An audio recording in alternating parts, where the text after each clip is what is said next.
Meus queridos irmãos, minhas queridas irmãs, o Evangelho de hoje nos apresentou um diálogo entre Jesus e Pedro, aquele que era o primeiro dentre os apóstolos. Esse diálogo é muito bonito, porque se a gente for ao original do texto, a gente vai ver o que estava acontecendo, e aquelas palavras são necessárias para que a gente realmente possa dizer se a gente ama ou não nosso Senhor Jesus Cristo. Pois bem, vamos ao texto, vamos também ao contexto. Jesus havia ressuscitado, e naturalmente Jesus vai começar a se encontrar com todos os seus apóstolos e os discípulos mais próximos. Qual o resultado? Cada um deles traz no coração um pouco de vergonha pelo que havia acontecido, porque na hora, por exemplo, em que Pedro foi questionado se ele era discípulo de Jesus, ele disse: não, eu não conheço esse homem.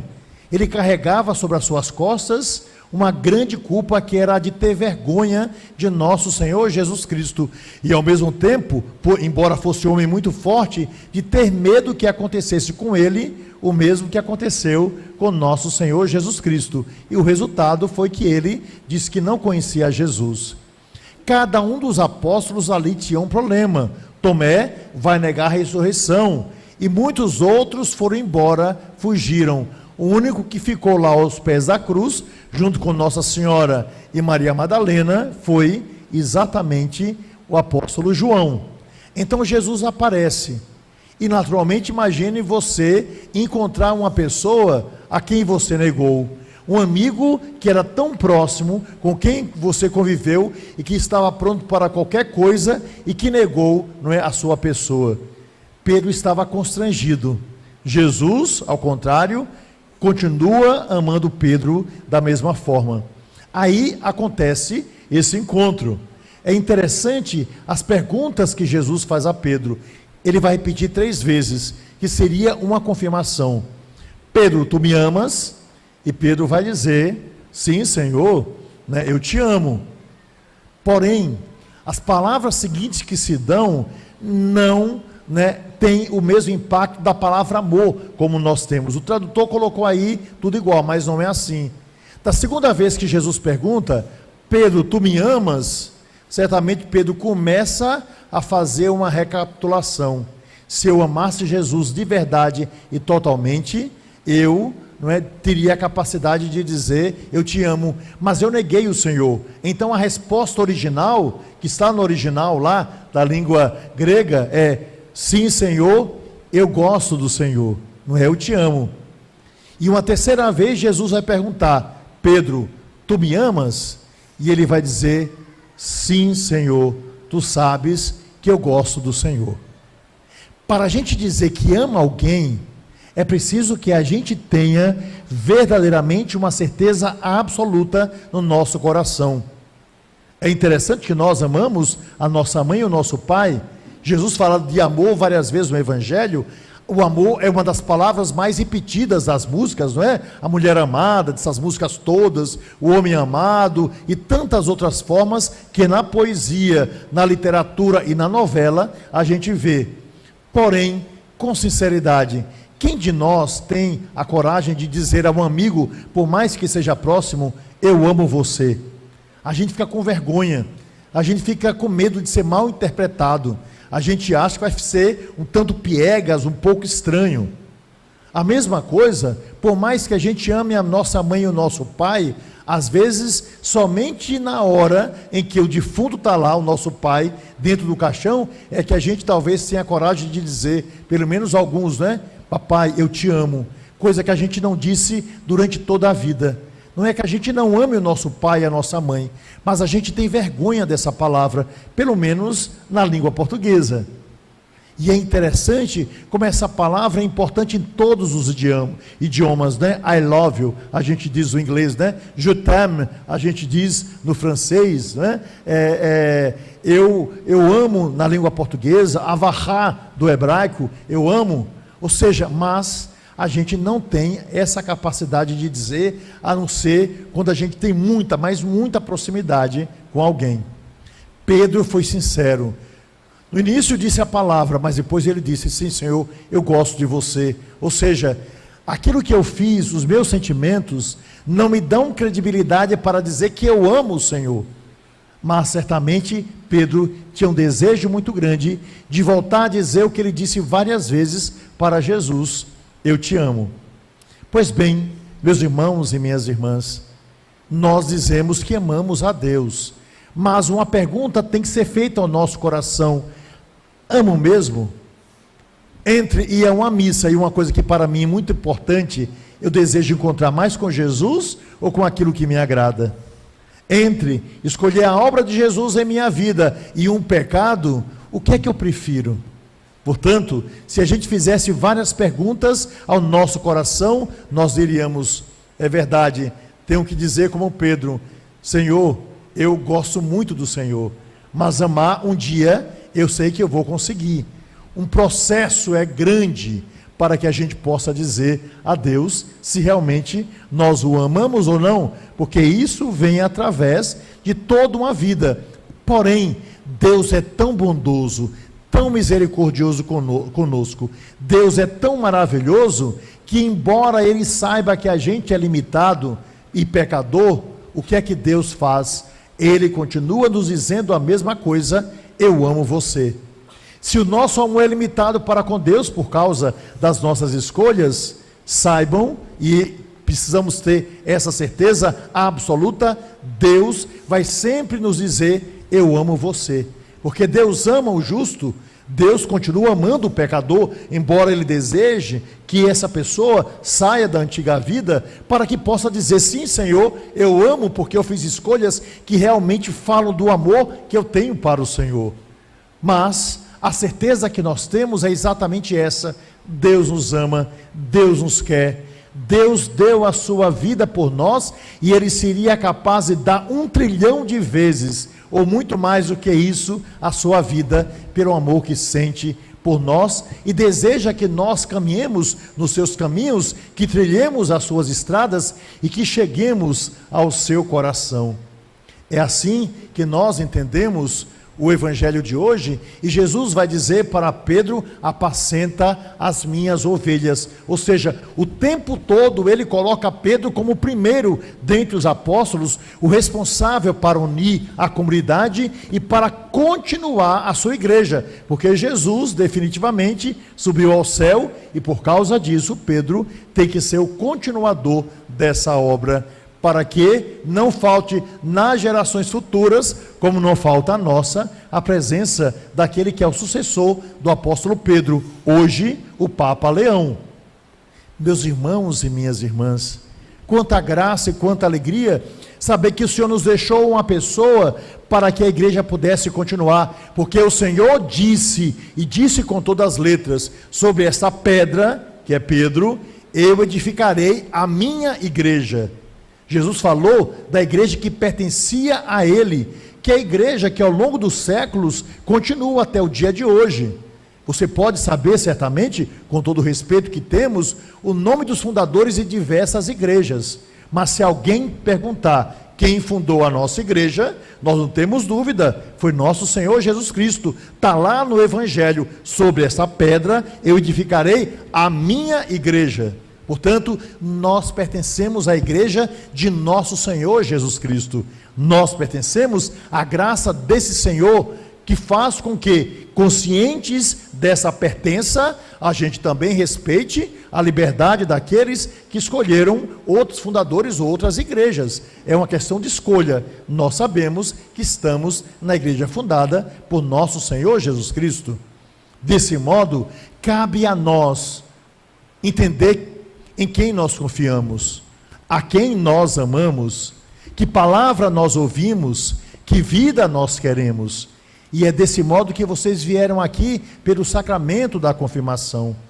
Amados crismandos, coloquem algo na cabeça de vocês: a partir de agora, vocês são responsáveis pela vida de fé, No passado, talvez, os pais de vocês levaram, não é, a cada um de vocês as pias batismais e vocês receberam um padrinho e uma madrinha. Vocês não tinham consciência total, mas era preciso o batismo para que assim a gente fugisse do pecado original e para que nós passássemos de criatura de Deus para filhos de Deus e filhas de Deus. Eis a grande graça. Mas pelo sacramento da confirmação, nós nos tornamos adultos na fé.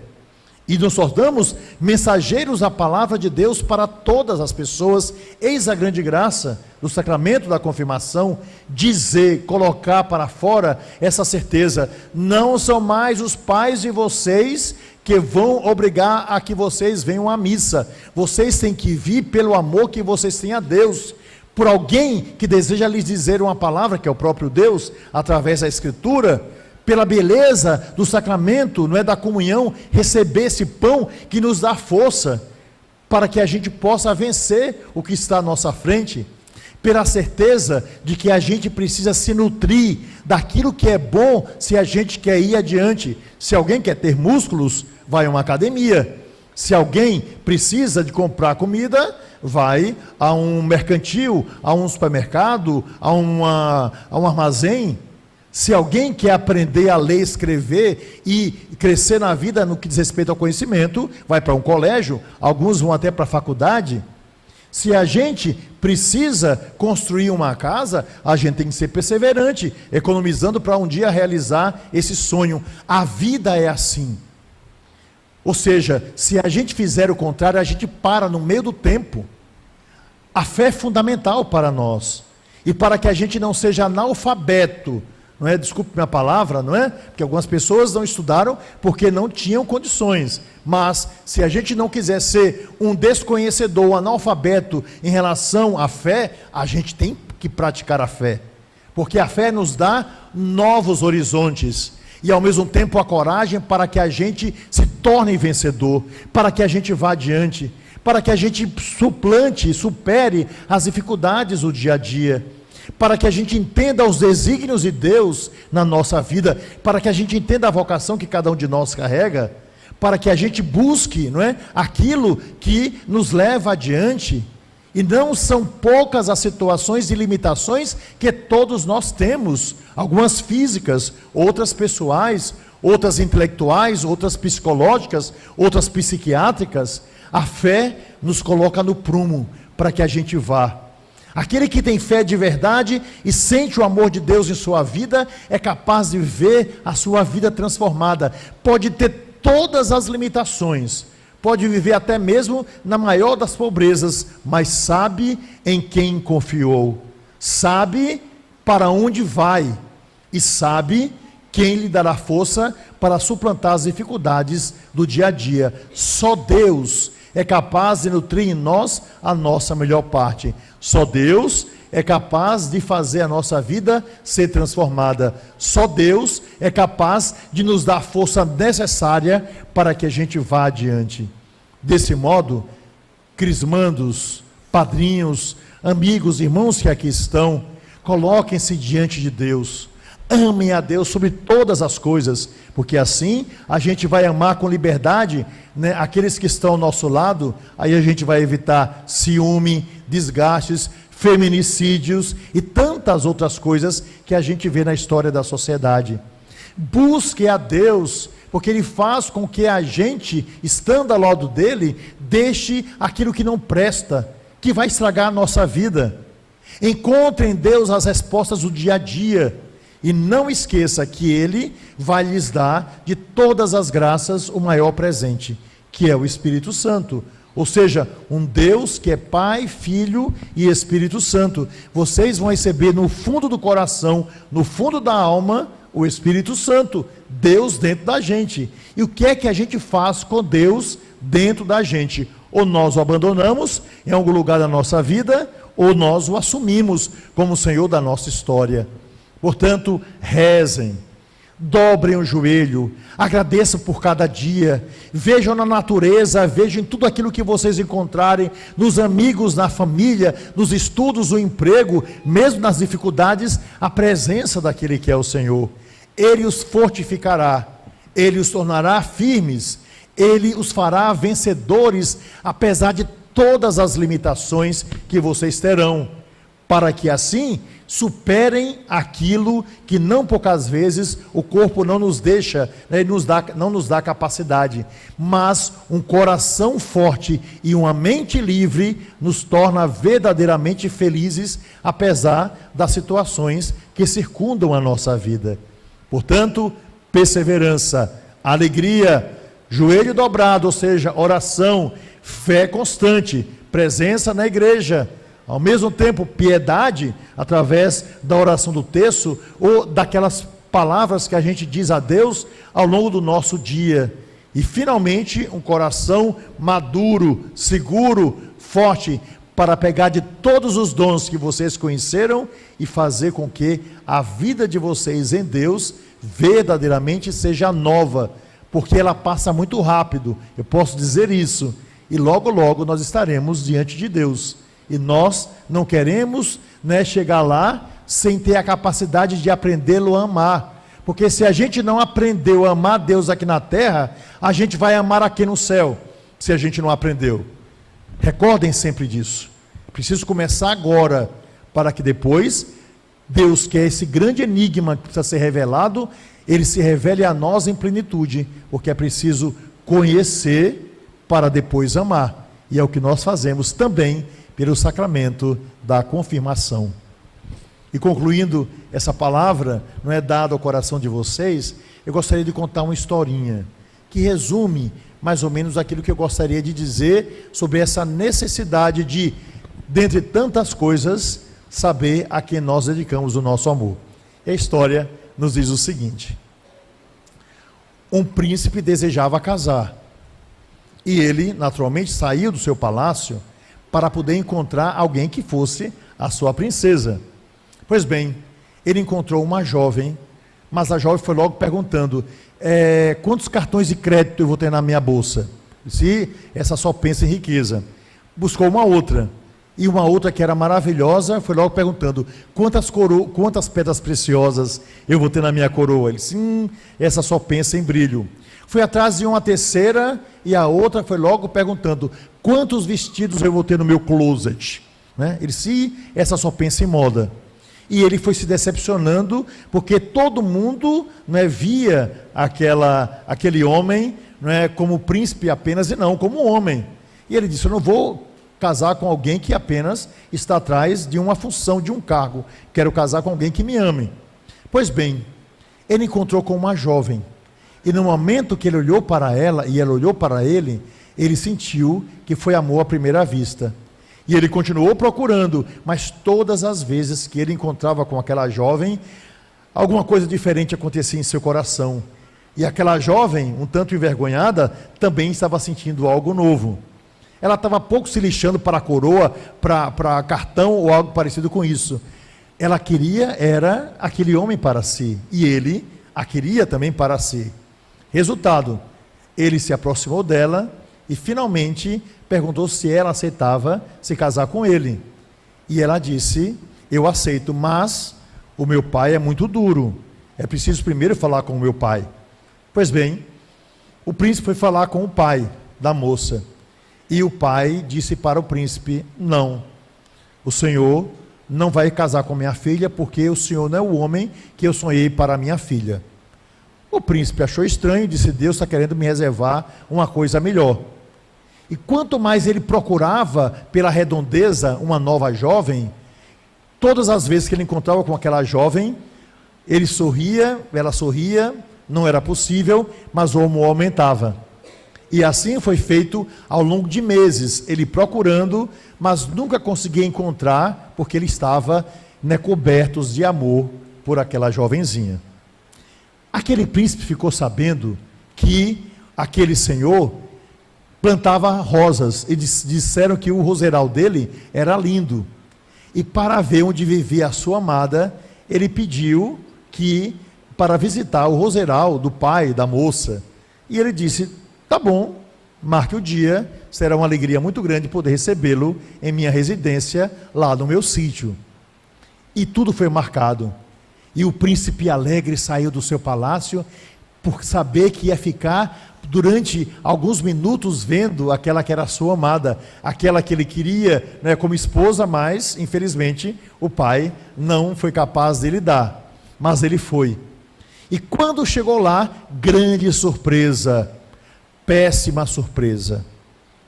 O pai da moça simplesmente mandou cortar todas as rosas, fez uma montanha de rosas cortadas, e quando o príncipe chegou, era uma verdadeira fogueira pegando fogo diante dele.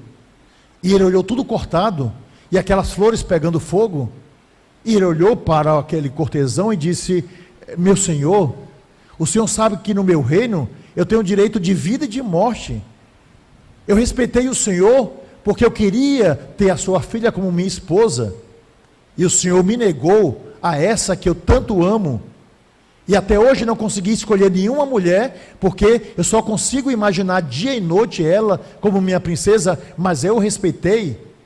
Como é que o senhor não me respeita? Pelo menos diminuindo a dor que sinto no meu coração, porque não a terei como esposa, pelo menos vendo o roseiral, que ela enxerga todos os dias, e cheira o odor daquilo que eu gostaria de ter ao lado dela.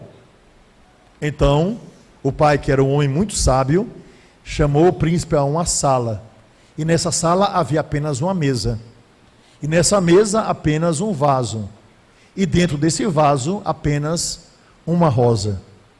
Pois bem, o príncipe, quando chegou lá e viu aquela rosa, ao lado da rosa estava a moça, e o pai da moça disse: majestade, se o senhor tivesse olhado todas as rosas, o senhor não se prenderia na beleza de uma única rosa. Olhando todas as rosas do mundo e todas as mulheres do mundo, o senhor poderia se dispersar, mas agora, lendo o seu coração, eu vejo que o senhor tem apenas uma única mulher no seu coração, e essa é a minha filha. E por sentir que o príncipe amava de verdade aquela jovem, como termina toda a história, ele a deu em casamento, eles se casaram e foram felizes para sempre. Queridos crismandos, dentre tantos amores, olhemos para Deus, que nos ama acima de tudo. Dentre tantas possibilidades, olhemos para quem foi capaz de nos dar sua própria vida, e isso faz toda a diferença em nossa vida. Dentre tudo, escolham a Deus, como estão escolhendo nesse momento, mas escolham durante toda a vida, porque o que nos está destinado no final da vida é o coração de Deus, e é para Ele que nós caminhamos a cada instante. Portanto, que Deus nos abençoe em nossos bons propósitos.